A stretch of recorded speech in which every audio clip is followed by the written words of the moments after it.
Hello बच्चों, नमस्कार, जय हिंद। तो आज हम लोग प्रथम कोटि की अभिक्रिया फर्स्ट ऑर्डर रिएक्शन के बारे में देखेंगे। व्यंजक कैलकुलेट करेंगे और उसका हाफ लाइफ के बारे में भी देखेंगे, अर्ध आयु काल के बारे में। तो चलिए स्टार्ट करते हैं। फर्स्ट ऑर्डर रिएक्शन अर्थात आपका कोटि क्या है? कोटि या ऑर्डर n इजिकल टू कितना है? 1 है।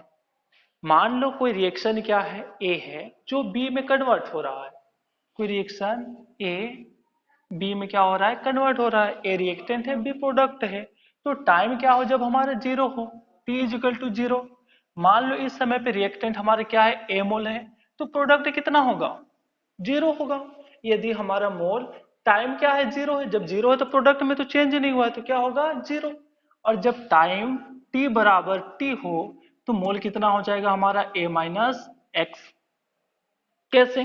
देखो, यदि कोई अभिक्रिया टी से जीरो पे जीरो है, यदि 5 मिनट भी हुआ अभिक्रिया, तो कुछ मात्रा तो कन्वर्ट हुआ। तो कितना हुआ? यदि स्टार्टिंग में जो मान है उसमें हम x को घटा देंगे, जितना कन्वर्ट हुआ है वो हमारा मान मिल जाएगा। तो t समय में क्या हो जाएगा? a माइनस एक्स हो जाएगा। ठीक है, क्लियर? तो चलो देखते हैं। तो अब क्या होगा? इस अभिक्रिया का अवकलन दर नियम से क्या हो जाएगा? अवकलन दर नियम से। ठीक है, या क्या हो जाएगा? डिफरेंशियल रेट लॉ से। ठीक है, according to differential rate law. Differential जो रेट लॉ होता है वो क्या होता है? रेट इक्वल टू क्या होता है? DC by dt।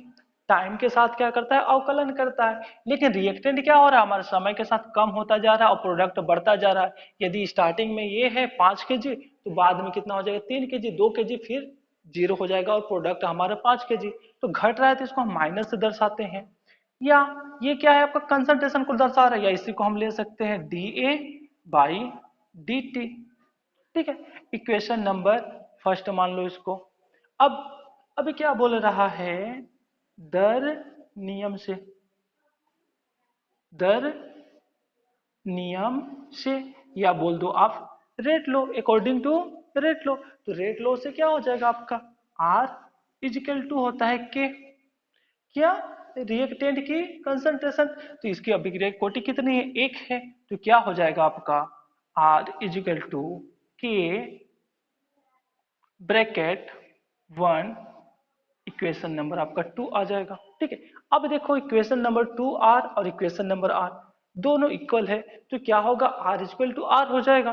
तो इक्वेशन नंबर या समीकरण 1 व 2 से क्या हो जाएगा? आर इक्वल टू आर, तो minus D A by D T equal to K A. घात इसकी एक लिखो या ना लिखो, क्या होगा? बराबर होगा। तो ये आ जाएगा आपका इक्वेशन। एक मिनट, नीचे नहीं दिख रहा है, कोई बात नहीं, हम नीचे का मिटा देते हैं, ऊपर लिखते हैं।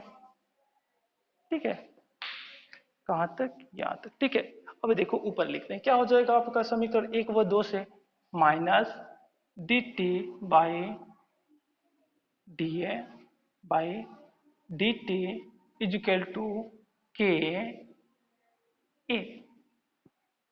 या अब हम इसको पक्षांतर कर दें, कंसंट्रेशन को 61 ले आए और टाइम को इधर पक्षांतर कर दें, तो क्या हो जाएगा आपका? माइनस डी ए बाई, ये नीचे आ जाएगा ए, और इजकल टू में क्या चल जाएगा आपका? के डी टी। अब माइनस का दोनों पक्षों में गुणा करने पे क्या करें? माइनस का गुणा करने पे किधर? दोनों पक्ष, दोनों पक्षों में। तो क्या हो जाएगा? माइनस माइनस प्लस हो जाएगा और इधर आ जाएगा माइनस, तो आपका हो जाएगा D A by A is equal to minus K D T, equation number 3। अब अब क्या है? ये डी टी जो क्या है? डी है, क्या है? अवकलन। अवकलन को समाकलन से समाप्त किया जा सकता है, तो हम इसका क्या कर देंगे? समीकरण 3 का समाकलन करने पर, समीकरण 3 का समाकलन करने पे या इंटीग्रेशन करने पे, डिफरेंशिएशन को क्या करते हैं? हम समाकलन से कैंसिल करते हैं, तो समाकलन कर देंगे। अब समाकलन कर देंगे हम किसका?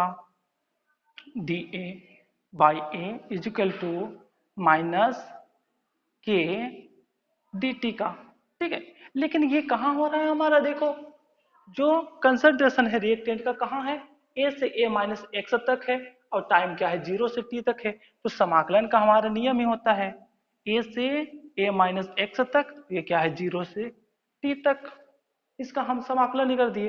अब समाकलन का हमारा एक नियम कहता है, चूंकि यदि किसी अंक का क्या हो, समाकलन हो, क्या डी एक्स बाई यदि एक्स हो, इसका समाकलन हो x1 से x2 तक, तो समाकलन तो होता है आपका लॉग आधार ई होता है x कहां से कहां तक, x1 से x2 तक होता है आपका समाकलन। ठीक है, तो ये होता है आपका क्या, समाकलन होता है। अब इसका हम समाकलन कर देंगे तो इसका समाकलन हो जाएगा आपका क्या, ए। ठीक है, ए, लेकिन ए से पहले क्या है, लॉग है, तो यहाँ पे आपका लग जाएगा एल एन ए। ए का कहाँ से हो जाएगा, ए से ए माइनस एक्स तक इजिकल टू, माइनस बाहर निकल जाएगा, के बाहर निकल जाएगा, बचेगा क्या टी। अब टी का समाकलन हो जाएगा, तो टी का हो जाएगा आपका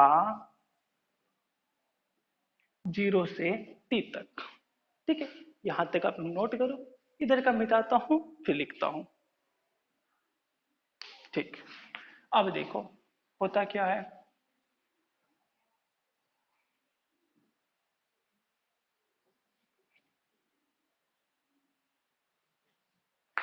अब इस प्रोसेस को हम आगे और भी सॉल्व करेंगे तो क्या होता है, अपर टू लोअर जाता है, हायर टू न्यूनतम। ठीक है, मिनिमम तो अधिक से कम की ओर जाता है, तो हो जाएगा आपका log a minus X minus log a is equal to minus K, और t कहाँ हो जाएगा आपका अधिक से कम की ओर, तो हो जाएगा आपका log a minus X minus log a is equal to minus के टी। ठीक है, के टी, या हम इसको यदि पक्षांतर कर दें तो क्या होगा, log a minus x is equal to minus के टी प्लस log a। यही होता है आपका डिफरेंशियल रेट लॉ इक्वेशन। ठीक है, क्या होता है डिफरेंशियल रेट लॉ इक्वेशन, इसको इक्वेशन नंबर 4 दे दो, या इसे आप बोल सकते हैं अवकलन दर समीकरण। ठीक है, यह हमारा जो समीकरण होता है ये जस्ट होता है किसके तरीके से, आपके शून्य कोटि अभिक्रिया में जो हम लोग दिखाए थे अलाइन अलाइन इक्वेशन की तरह, जिसके द्वारा हम ग्राफ ज्ञात करते हैं। तो अलाइन इक्वेशन होता है हमारा y is equal to M X plus C. ठीक है, अब y अक्ष पे क्या है, देखो a माइनस एक्स है, x अक्ष पे t है, और y अक्ष पे कंसंट्रेशन क्या है हमारा log a है, और यम क्या हमारा माइनस को दर्शा रहा है।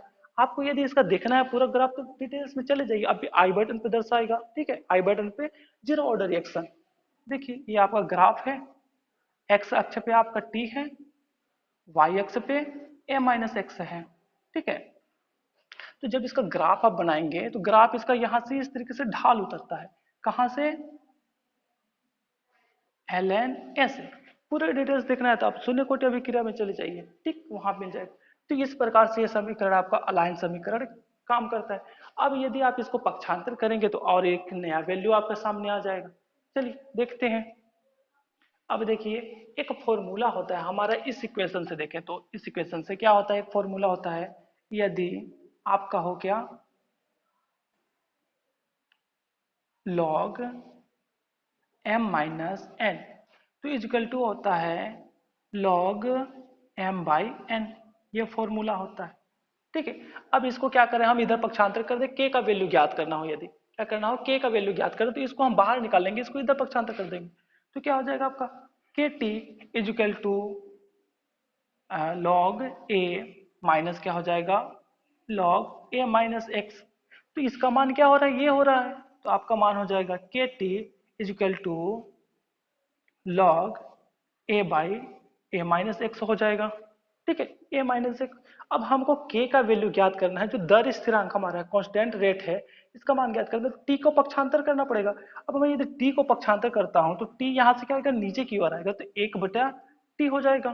कितना हो जाएगा, एक बटा टी। तो ये के का वैल्यू हो जाएगा। या आप इसको लिख सकते हो के इजिकल टू 1/t लॉग ए बटा ए माइनस एक्स। ठीक है, क्या हो जाएगा, लॉग ए बटा ए माइनस एक्स। या सॉरी, इसको थोड़ा सा बगल में लिखते हैं। देखो क्या हो जाएगा, के इजिकल टू 1/t लॉग ए बटा ए माइनस एक्स हो जाएगा। ठीक है, और ये जब लॉग होता है, ln हो या ln e हो, या इसी को बोलते हैं हम क्या, नेचुरल लॉग। ठीक है, इसी को बोलते हैं नेचुरल लॉग। तो चलो अब इसको हम, जो लॉग है क्या हमारा आधार ई है, इसी लॉग को, आधार ई को हम चेंज करते हैं लॉग आधार 10 में। तो जब आधार 10 में चेंज करते हैं हम, तो 2.303 का मल्टीप्लाई करना पड़ता है। ठीक है, तो जब आधार को हम 10 में चेंज करेंगे इस आधार ई को, तो हमको 2.303 से इंटू करना पड़ेगा। के इक्वल टू हो जाएगा 1/t। इसको क्या करना है, हमको चेंज करना है किसमें, लॉग के आधार 10 में, ए बटा ए माइनस एक्स इंटू हो जाएगा आपका कितना, 2.303। या इसको हम लिख सकते हैं k equal to 2.303/t log 10 a by a minus x. अब यहाँ पे लॉग को आप 10 लिखें या लॉग लिखें, दोनों एक ही मतलब है ना। तो ये आपका वैल्यू आता है एक। और इस वैल्यू के यदि आप पलटना चाहें और भी बदलना चाहें, तो क्या करना है, इसको हम यदि दोनों साइड क्या करें, 2.303 से भाग दे दे, तो यदि भाग दोगे तो आपका क्या होगा, के बाई 2.303 इजिकल टू 2.303 बटा क्या हो जाएगा आपका टी, और लॉग 10 ये बाई ए माइनस एक्स बटा में आ जाएगा 2.303। इससे ये कट जाएगा आपका, जब बटे में जाएगा तो कट जाएगा, तो के बटा बचेगा आपका 2.303 इजिकल टू 1/t लॉग 10 ए बटा ए माइनस एक्स। यही क्या है आपका शून्य कोटि का अभिक्रिया के लिए दर स्थिरांक व्यंजक, या इसी को हम बोलते हैं रेट कांस्टेंट इक्वेशन बोलते हैं। ठीक है, चलो ठीक है। अब हम लोग इसका देखते हैं हाफ लाइफ टाइम या अर्ध आयु काल। हमारा ज्ञात क्या करना है, अर्ध आयु काल या हाफ लाइफ टाइम, आयु काल, हाफ लाइफ टाइम। जब अर्ध आयु काल ज्ञात करना है, अर्थात क्या होगा, यदि कोई अभिक्रिया, अभिक्रिया क्या हो रहा है, ए से बी में चेंज हो रहा है कितने में, 1 घंटा में। अर्ध आयु काल मतलब आधा समय, तो आधा समय क्या होगा, 1 घंटे का आधा 30 मिनट होगा। ठीक है, क्या होगा 30 मिनट। यदि यहाँ पे समय टी था, तो यहाँ पे समय क्या होगा, टी 1/2 होगा, हाफ होगा, है ना। तो उसी मान को हम इसमें रखें, तो हमारा समीकरण क्या मिला था, रेट कांस्टेंट वैल्यू क्या मिला, तो उसी पे हम रख देंगे। तो रेट कांस्टेंट था आपका के इक्वल टू 1/t, या यहाँ पे 2.303/t लॉग ये बाई ए माइनस एक्स था। अभी क्या है, जब टी हाफ होगा, यदि प्रारंभिक सांद्रता हमारा ए है और टी हाफ पे देखेंगे, तो मोल क्या होगा, आधा हो चुका रहेगा, हमारा मोल क्या होगा, आधा हो जाएगा। तो यहाँ पे आपका हो जाएगा एक्स इजिकल टू a/2। ठीक है, और प्रारंभिक सांद्रता तो आपका ए ही होगा, और हो जाएगा T is equal to T half. इन मानों को इस समीकरण में रख दें, तो इन मानों को चलो इस समीकरण में रख देते हैं।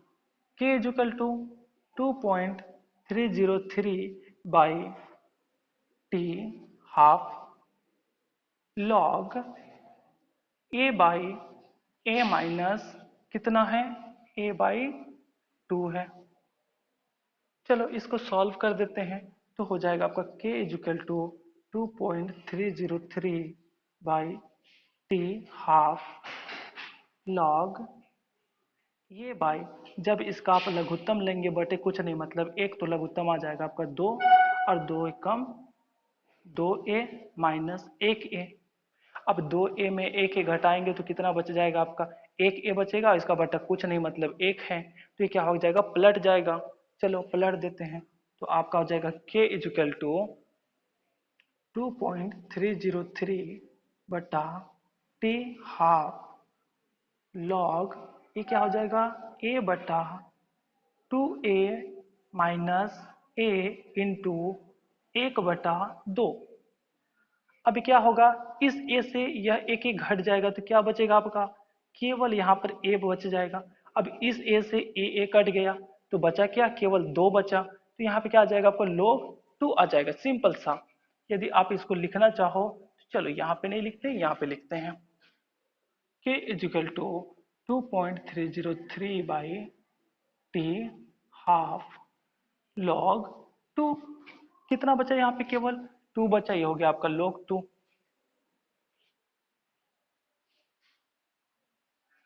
और log 2 का मान होता है, चूंकि log 2 इजिकल टू होता है 0.3010, ठीक है, ये मान होता है, तो उस मान को यहाँ पर आप रख दो, तो आपका क्या हो जाएगा, k इजिकल टू 2.303 बाई कितना हो जाएगा, t हाफ इंटू कितना है 0.3010। अब इनको मल्टीप्लाई कर दो, मल्टीप्लाई कर दो तो वैल्यू आपका सामने आ जाएगा।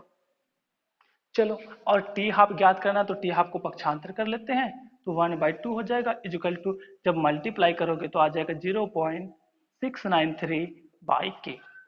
यही था आपका टी हाफ का इक्वेशन। इक्वेशन नंबर नेक्स्ट दे दो जो भी है, इक्वेशन नंबर नेक्स्ट। तो ये है क्या, टी हाफ। टी हाफ यहाँ पे यह दर्शाता है कि अर्ध आयुकाल क्या होता है, कभी भी प्रारंभिक सांद्रता पे निर्भर नहीं करता। प्रारंभिक सांद्रता अपना क्या है, ए था, ठीक है, जो ए जीरो, तो इन पे क्या करता है, निर्भर नहीं करता है। यही आपको ज्ञात करना था। चलो, ये क्लास आपका भी यहीं पे खत्म होता है। हम लोग नेक्स्ट वीडियो में या नेक्स्ट क्लास में फिर से मिलेंगे। ठीक है, थैंक यू।